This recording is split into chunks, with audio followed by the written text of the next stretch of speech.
그래서 어제 예배 오직 전도, 은혜자로 선물의 주인공이 되자. 할렐루야.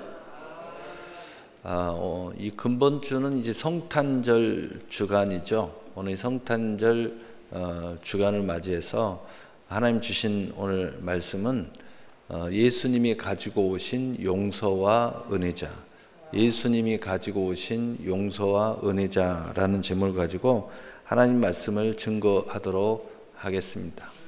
왜 예수님은 용서라는 것을 가지고 오셨으며 또 은혜자라는 새로운 신분을 우리에게 가지고 오셨을까?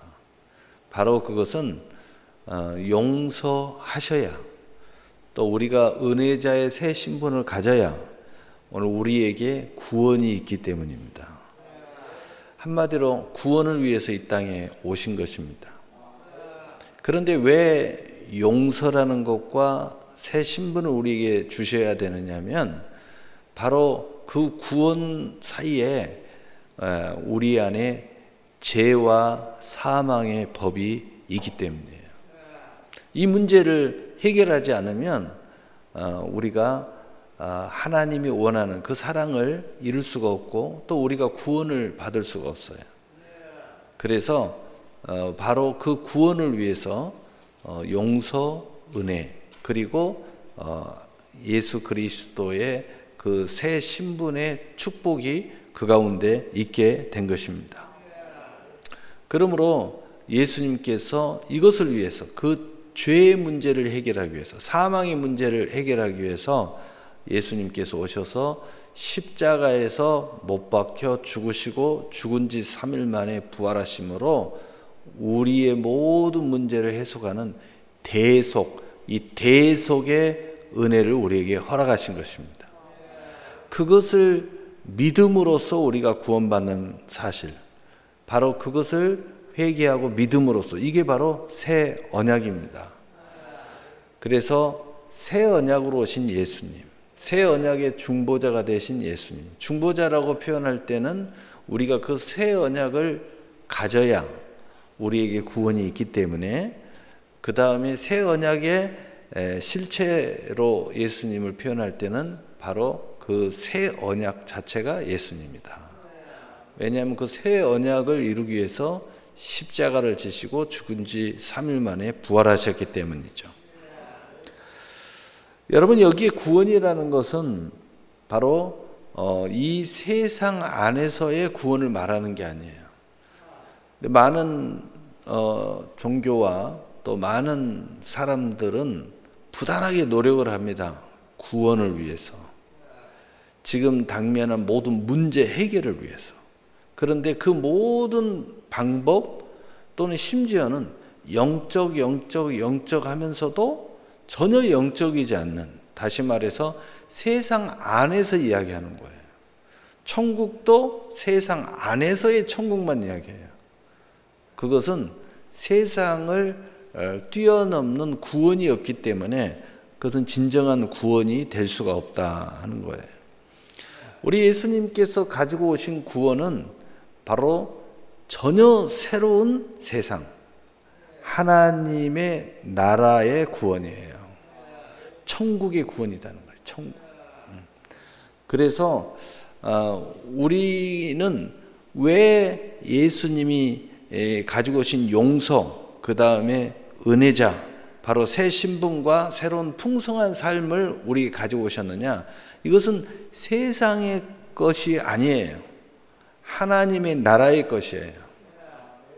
그래서 우리는 세상에 매이지 않기 때문에 세상에 어떤 문제를 만나나 또는 어떤 풍요한 축복을 만나나 거기에 매이지 않아요. 그것을 뛰어넘고 있기 때문에 어떤 상황 속에서도 우리는 구원, 진정한 자유자가 된다는 거죠. 그걸 바로 은혜자다 이렇게 말할 수 있어요. 그래서 예수님께서 이 땅에 오신 것은 용서받게 대속하려 오셨고 용서하게 하려 오신 것이라는 거죠. 용서받은 것은 은혜죠. 은혜자로서 다시 우리가 용서를 받았기 때문에 용서한 것은 내가 용서받았다는 것을 증거하는 거예요. 용서받은 사람만이 용서할 수 있는 거예요. 사랑, 진짜 사랑을 받은 사람만이 진짜 사랑을 할 수 있는 거죠. 이게 굉장히 중요한 거예요. 그래서 용서받음으로 잃어버린 자녀의 권세를 우리가 회복했다. 새 신분을 갖게 되었다. 이 신분은 세상의 신분이 아니에요. 하나님의 나라의 신분이에요. 그래서 우리는 이 세상의 그 어떠한 멋진 신분을 초월한 신분이기 때문에 우리는 세상의 그 어떤 유혹에도 이제 우리는 뛰어넘을 수 있는 신분을 갖게 된 거예요. 그 세상에 어떤 신분을 제공하고 유혹을 해도 우리는 이게 넘어가지 않아요. 우리는 이것을 훨씬 초월한 하나님의 나라의 그리스도와 함께한 상속자의 신분을 가졌기 때문에, 또 용서함으로써 우리는 생명을 얻되 더 풍성히 얻게 된 것입니다. 그러나 이 생명을 얻되 더 풍성히 얻는 것도 천국의 그림자 또는 천국의 것을 이미 소유하고 천국의 꿈을 꾸기 때문에 우리는 이 세상 안에서만의 생명을 얻되 풍성히 얻는 것을 다 초월하고 있어요. 그래서 우리는 세상의 그 어떠한 상황 속에서도 우리는 더 큰 하나님의 나라의 생명을 얻되 풍성히 얻는 것을 가지고 있기 때문에 이것에 갇히지 않아요. 이런 문제 때문에 불상사가, 영적인 불상사가 일어나지 않아요. 우리는 이것을 이미 초월한 생명을 얻되 풍성히 얻는 하나님의 나라의 것을 소유하고 있기 때문이에요. 여러분, 이것이 우리 안에 있는 사람, 바로 그 사람이 구원받았다, 천국을 소유했다, 이렇게 되는 거예요. 그래서 용서할 수 없다고 세상에서는 말하지만 우리는 용서할 수 있는 거예요. 세상에서는 줄 수 없다고 말하지만 우리는 줄 수 있는 겁니다. 세상에서는 진짜 축복은 바로 이거야, 보여져야 돼, 만져져야 돼 라고 말하지만 우리는 이 모든 것이 하나님 말씀으로 지어준 줄 알고 있기 때문에 우리는 그것보다 하나님의 천국을 소유하는 것이 더 실제라는 것을 우리는 알고 있어요. 그래서 그것을 고백하는 겁니다. 그래서 우리는 어떤 선택에 놓인다면 우리는 오히려 세상 사람들은 보여지는 것을 선택하지만 우리는 영원한 것을 선택한다. 이것이 더 실제이기 때문이다. 이게 오늘 구원받은 사람의 생각이 다르기 때문이에요. 우리의 기준이 전혀 달라졌어요. 그래서 구원받은 사람을 예수님은 그렇게 이야기해요. 거듭났다. 전혀 새롭게 태어나 버렸다. 새로운 하나님의 나라의 사람이 되었다 하는 거예요. 그래서 우리는 대한민국이라는 국민으로도 육신으로 살 때 이렇게 매여 있지만, 또 살고 있지만, 그러나 하나님의 나라의 백성으로 또한 우리는 살게 됐다는 거죠.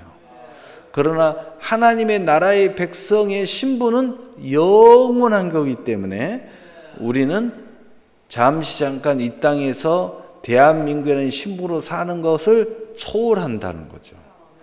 그래서 어느 것이 더 중요하냐라고 말하면 하나님의 나라의 백성으로 사는 것이 더 중요하다, 이렇게 말하는 겁니다.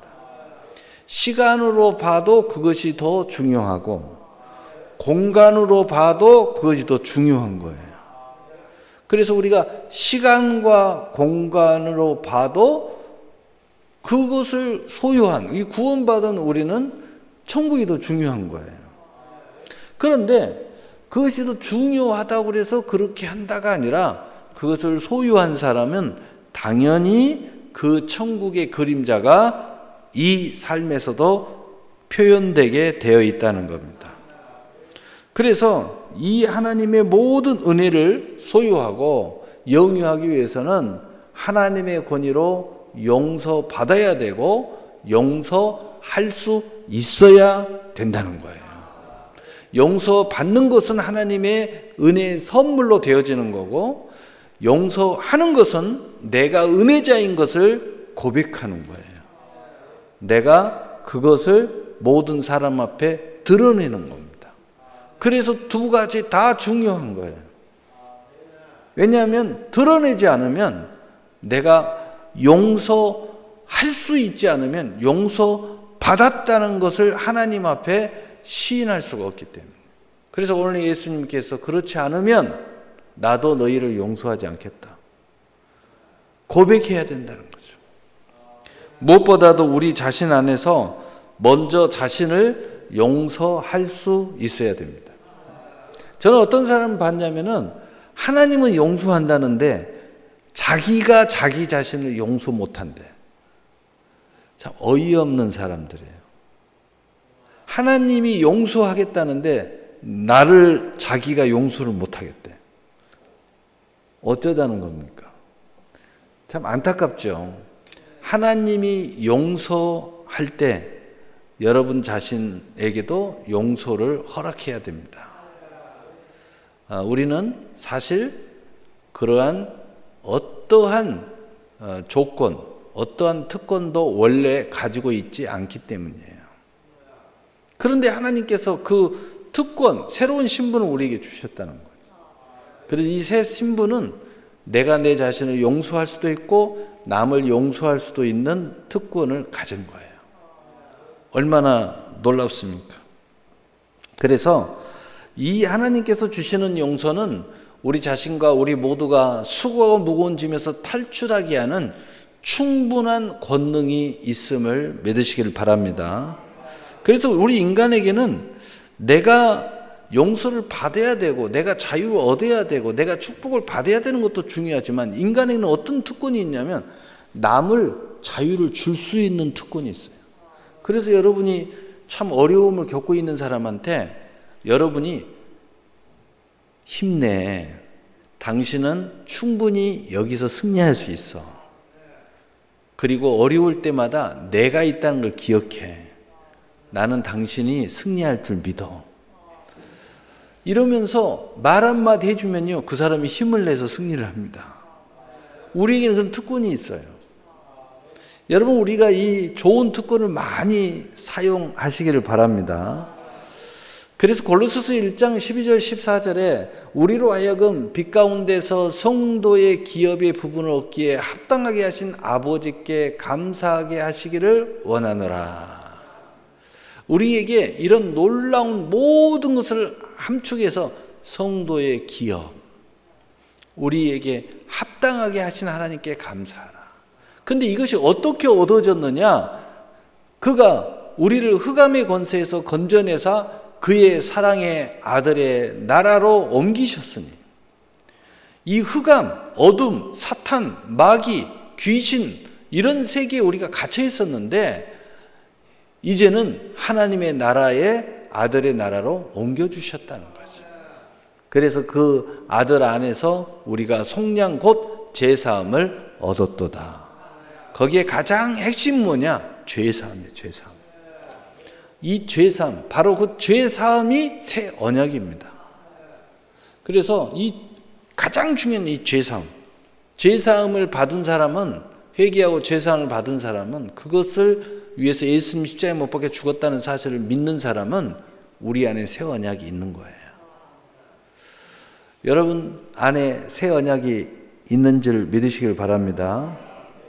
그래서 예수님의 말씀과 비유를 통해서 오늘 용서를 통한 무한한 축복의 열쇠를 소유하는 시간을 가지시기를 예수님의 이름으로 축복합니다. 첫째, 오늘 베드로가 이런 질문을 했어요. 마태복음 18장 21절에 그때 베드로가 나와 이르되 주여, 형제가 내게 죄를 범하면 몇 번이나 용서해 주리이까? 7번까지 하오리이까? 이제 현실적인 문제에 봉착했어요. 내가 용서를 하는데 여러분 대개 보면 한두 번은 용서를 합니다. 그런데 몇 번 하다 보면요, 더 이상은 못 참아, 이렇게 이야기하세요. 오늘 이렇게 이야기해요. 베드로도 율법적 아량으로 말하는 거죠. 한계를 짓는 것은 다 율법이에요. 몇 번이냐 하는 것도 율법이에요. 은혜는 무한한 거기 때문에. 하나님의 사랑도 무한한 거예요. 여러분이 진실한 사랑을 하면 그 사랑은 한계가 없어요. 은혜도 한계가 없는 거예요. 근데 여러분이 한 번이다, 두 번이다, 세 번이다 이렇게 따지고 숫자 측량하고 이건 다 율법이에요. 율법적인 거예요. 그래서 오늘 이 베드로가 율법적 아량으로 7번 합니까? 율법은 대단하죠. 그러나 결국은 7번 뿐이죠. 모세의 율법은 3번까지 했지만 베드로는 그래도 예수님 따라다니면서 내가 은혜를 받았으니까 나는 7번만 하면 그래도 대단한 거 아니냐 이렇게 생각했어요. 그러나 3번이나 7번이나 똑같은 율법적 아량이라는 거죠. 결국은 한계를 드러내고 그 용서는 거기서 끝나는 거죠. 지금의 베드로는 은혜로 받은 이름입니다. 다시 말해서 이름값을 못하고 있어요. 우리 그리스도인들이 어디 가서 나는 그리스도인이다, 나는 예수 믿는다 이렇게 말하지만 이 믿음값을 못하는 경우가 굉장히 많아요. 이 그리스도인이라는 값을 못해요. 그 말은 무슨 말이냐? 자꾸 한계를 짓는 거예요. 너 요번만 내가 참는다. 그럼 다음번에는 못 참겠다는 거잖아요. 너 이번만이다. 너 다음번에 잘못하면 죽는 수가 있어. 자녀들에게도 이런 식으로 이야기하는 부모 굉장히 많죠. 이 친구도 마찬가지고 더 이상은 나 못 참는다. 그 이름값을 못해요. 이름은 무한한 은혜, 무한한 사랑, 무한한 용서의 이름을 가지고 있는데 우리 그리스도라는 것은 그리스도인이라는 그런 이름을 갖고 있는 거예요. 그래서 이걸 잘 모르는 거죠. 그래서 은혜가 무엇인지 예수님이 대답하십니다. 뭐라고 대답하셔요? 7번뿐만 아니라 마태복음 18장 22절 7번뿐만 아니라 7번을 70번까지라도 할지니라. 무한하게. 다시 말해서 용서라는 선물을 명쾌하게 이렇게 설명을 하고 있습니다. 용서에는 제한이 없어. 내가 너에게 베드로라는 이름을 줄 때는 은혜를 준 건데, 용서한 건데, 죄 사함을 갖고 구원을 시켜준 건데, 신분을 바꿔준 건데 여기에는 제한이 없어. 용서에는 끝이 없는 거야. 끝없이 나는 회개하는 너에게 용서할 거야 라는 말이에요. 근데 너는 이름값을 못하고 있구나. 용서라는 개념, 네 이름이라는 개념은 7번이 대단한 게 아니야. 끝까지 용서하는 것이 당연한 거야. 왜냐하면 너에게 그런 은혜가 와 있으니까. 나는 앞으로 너를 끝까지 용서할 거야. 하나님의 은혜는 한계가 없이 무한한 하나님의 사랑인 것입니다. 하나님의 용서도 마찬가지입니다. 회개가 있는 곳에는 항상 용서가 있는 것을 믿으시기를 바랍니다. 그러므로 그 어떤 정죄와 판단과 심판도 우리를 진리 안에서 자유를 빼앗을 수 없는 것을 믿으시기를 바랍니다. 그래서 우리는 예수 안에 정죄가 없는 거예요. 왜? 하나님이 끝없는 용서가 기다리고 있어요. 판단도 없어요. 그래서 우리는 어떤 자유가 있냐? 남을 정죄하지 않는 자유가 생겼고, 남을 판단하지 않는 자유가 생겼고, 또 심판도 받지 않는 자유가 생긴 거예요. 심지어는 내 자신을 스스로 정죄하지도 않고 판단하지도 않고 내 자신을 스스로 심판하지도 않는 거예요. 여러분, 많은 사람들이 고행을 하고 수행을 하고 뭔가 깨달음을 하면서 자기 자신을 정죄하고 자기 자신을 판단하고 끝없이 자기 자신을 심판해요. 그래서 고행이라는 거예요. 고행은 다 그런 거예요. 율법에 갇혀있는 행위예요. 그러나 믿음의 자유는 그런 고행을 하는 게 아니에요. 은혜에 참여하면 되는 거예요. 하나님의 사랑에 참여하면 되는 거예요. 생명의 활동에 참여하면 되는 거예요. 나는 참여할 수 있는 그런 신분이 아직 나는 변화받지 못했는데요. 여러분, 참여하는 것이 변화받은 거예요. 참여할 수 있는 것이 새로운 신분을 이미 가진 거예요. 여러분 참여하다 보면 변화 안 받아도 변화 받는 사람처럼 살아요. 계속 새로운 것에 참여하세요. 사랑에 참여하고 은혜에 참여하고 계속 은혜의 말을 하면은 여러분 자신은 알잖아요. 나는 안 변했다는 거. 근데 이미 여러분의 삶이 변했어요. 여러분은 새로운 신분이 있고 그 은혜에 참여할 수 있는 새로운 삶이 여러분 안에 있는 거예요. 그래서 내 자신을 엄밀하게 따지면 안 변했는데 실제 내 삶은 변하는 거예요. 내 자신을 엄밀하게 보면 안 변하고 여전히 연약함이 있고 악함이 있고 또 성격이 좀 부족한 면도 있고 인격이 부족한 면도 있는데 여전히 새로운 신분으로 사니까 나는 이미 내 실제의 삶, 보여지는 삶, 열매는 다 변해버린 거예요. 그렇게 살다 보면 어떻게 돼요? 내가 변했네 라는 것을 발견하기 시작해요. 여러분 열매가 진짜잖아요. 여러분이 스스로 변한 것을 고백하게 돼요. 내가 용서하지 못했던 내가 용서하는 나를 발견해요. 내가 이 은혜에 참여하지 못했던 이 자유함이 없었던 내가 은혜에 참여하는, 선물에 참여하는, 새로운 풍성한 삶에 참여하고 정말 내가 자유를 누리는 나를 발견하기 시작하는 거예요. 내가 변했네. 변해가네. 새로운 나를 계속 만나게 됩니다. 새로운 세상, 하나님이 주어진 나의 은혜의 삶이 계속 내 안에 펼쳐지게 된다는 거죠. 그렇다면 이제 우리가 생각해야 됩니다. 율법과 은혜의 용서 사이에 우리들의 모습은 어떠하냐 하는 겁니다. 로마서 8장 1절 2절에 그러므로 이제 그리스도 예수 안에 있는 자에게는 결코 정죄함이 없나니 이는 그리스도 예수 안에 있는 생명의 성령의 법이 죄와 사망의 법에서 너를 해방하였음이니라. 이제 우리는 이걸 선언하고 고백하고 그리고 그것을 또한 모든 내 가족과 내 이웃과 우리 성도들과 또 할 수만 있으면 이 사실을 알지 못하는 모든 이웃에게 이걸 선물로 나눠야 돼요. 어떻게 해요? 우리는 완전하고 영원한 자유자라는 겁니다.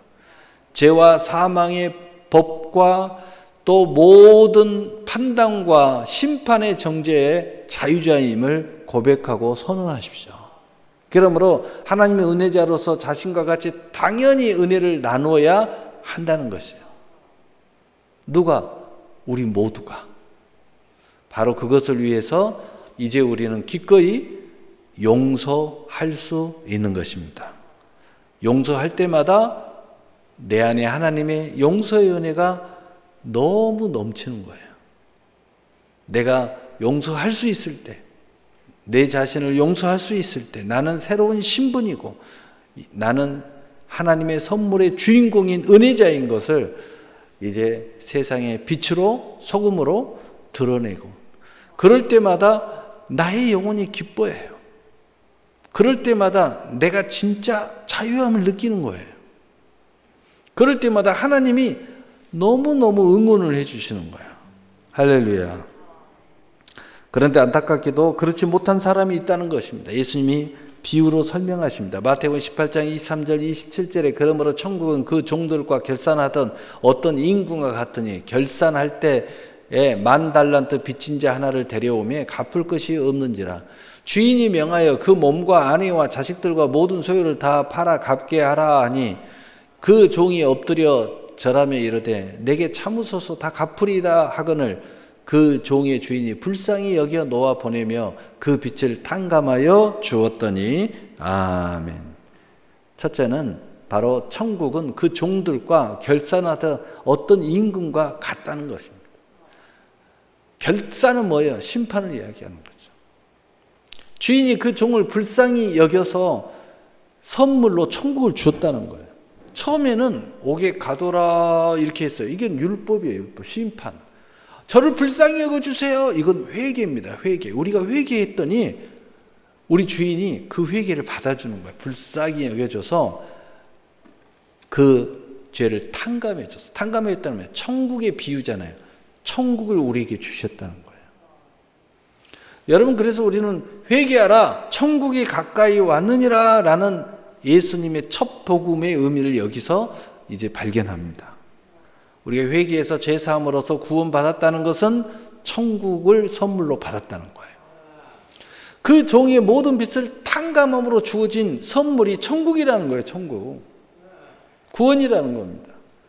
오직 은혜를 믿음으로 얻어진 천국이라는 선물을 우리는 갖게 됐다는 거예요. 바로 이걸 이야기하는 거예요. 단순하게 세상에서 용서하고 화평하고 화목하고의 그런 정도가 아니라 우리가 천국을 소유하게 됐다는 거예요. 우리가 용서하라는 뜻은 뭐냐? 천국을 주라는 거예요. 천국을. 복음이라는 핵심은 뭐냐? 용서를 전하는 거예요. 용서를. 그래서 하나님과 화목해 해서 천국을 주는 거예요. 천국을. 내가 천국을 받은 것처럼 천국을 주는 거예요. 세상 사람들은 죄와 사망의 법에 사로잡히고 수고와 무거운 짐에 사로잡히고 미움과 증오와 갈등과 모든 전쟁과 모든 것에 사로잡혀서 이 천국을 소유하지 못하고 있어요. 우리는 여기에서 천국을 주라는 거예요. 이것을 지금 오늘 본문은 말씀하고 있어요. 두 번째로 큰 빚을 탕감받아 천국을 소유하게 됐어요. 이 사람이. 그런데 작은 빚진 동료를 탕감하지 못한 종에 대해서 예수님이 비유로 말씀하고 있어요. 마태복음 18장 28절에 30절에 그 종이 나아가 자기에게 100다리한 빚진 동료 한 사람을 만나 붙들어 목을 잡고 이르되 빚을 갚으라 하니 그 동료가 엎드려 간구하여 이르되 나에게 참아주소서 갚으리다 하되 허락하지 아니하고 이에 가서 그가 빚을 갚도록 옥에 가두거늘. 여러분, 율법 앞에 어떻게 빚을 갚을 수 있어요? 우리는 옥, 지옥, 수고 무거운 짐, 여기 나올 수가 없어요. 그거 다 갇혀버려요. 우리가 구원받은 우리가 우리의 형제 자매들에게 계속 지옥을 선포하고 있다는 거죠. 우리는 율법으로 대하고 있다는 거죠. 계속 정죄하고 판단하고 저주하고 있다는 거죠. 그리고 그들의 믿음을 뺏어버리고 있다는 거죠. 그러니까 하나님이, 그 주인이 노발대발하는 거죠.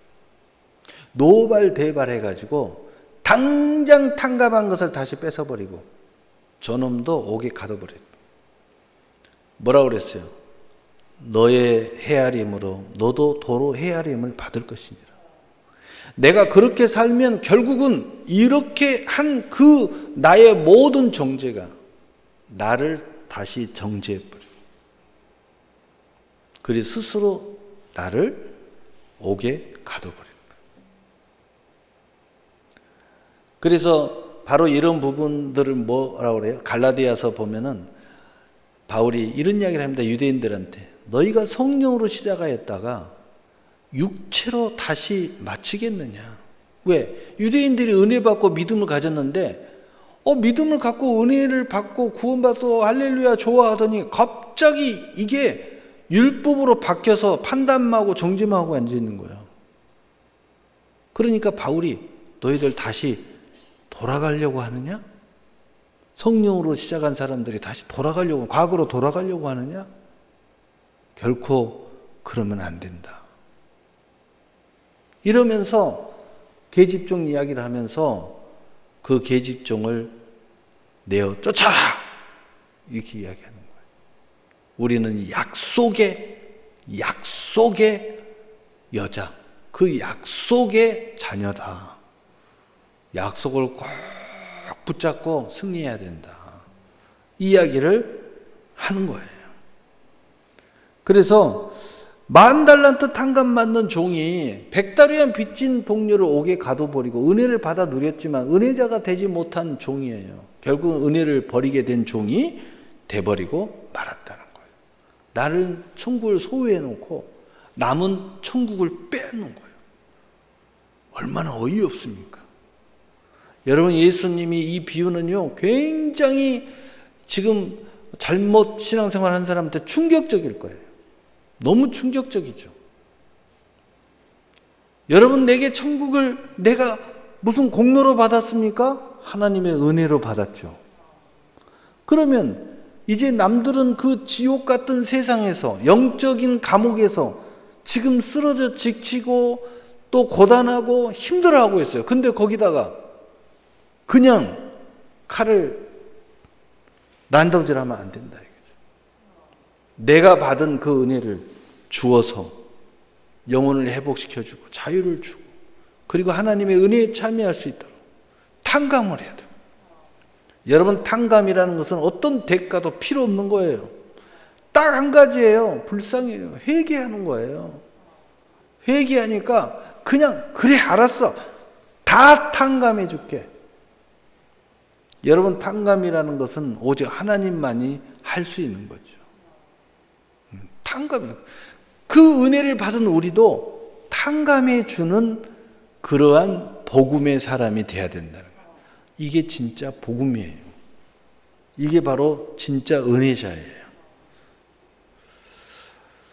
10,000달란트의 큰 빚을 탕감받아 천국을 소유하게 된 은혜자가 100달이온 빚진 동료를 정죄하여 천국을 빼앗는 것을 본 임금이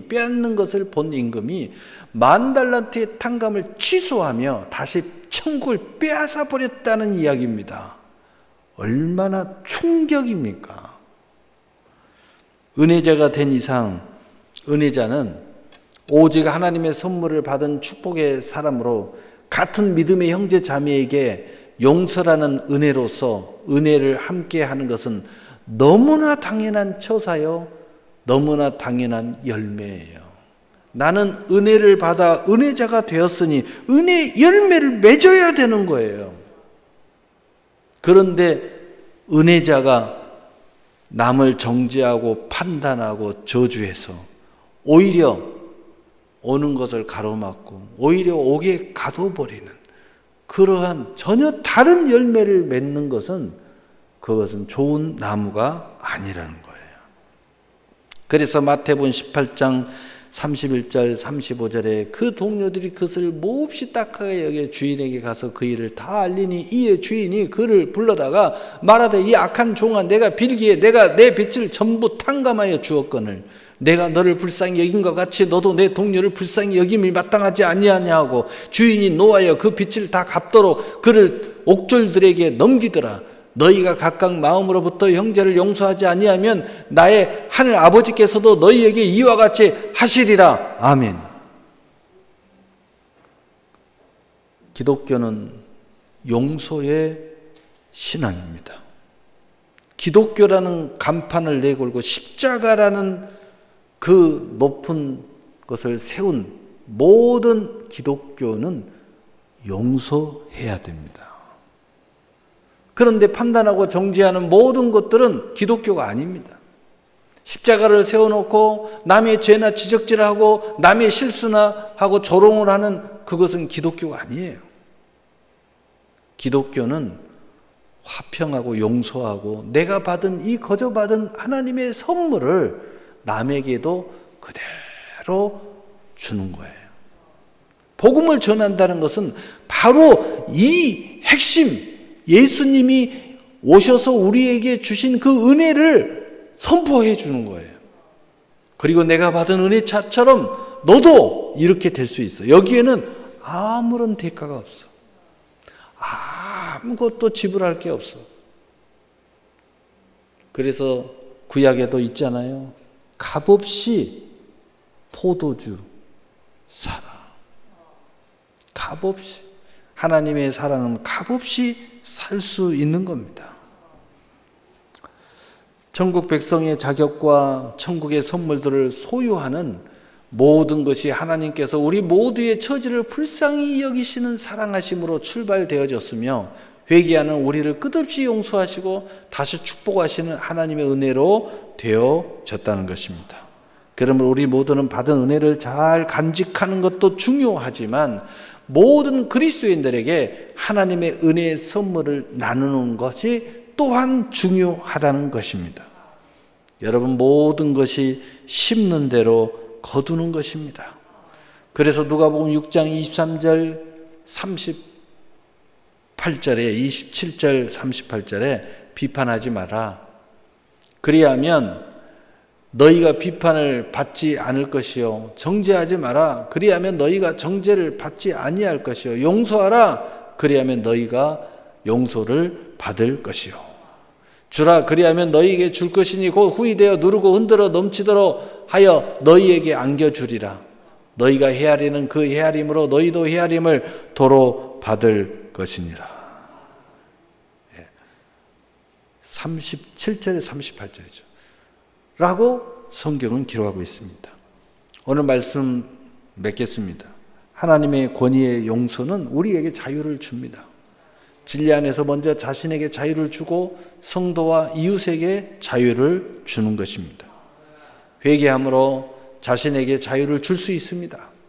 회개함을 받아들임으로 모든 이에게 자유를 줄 수 있어야 하는 것임을 꼭 믿으시기를 바랍니다.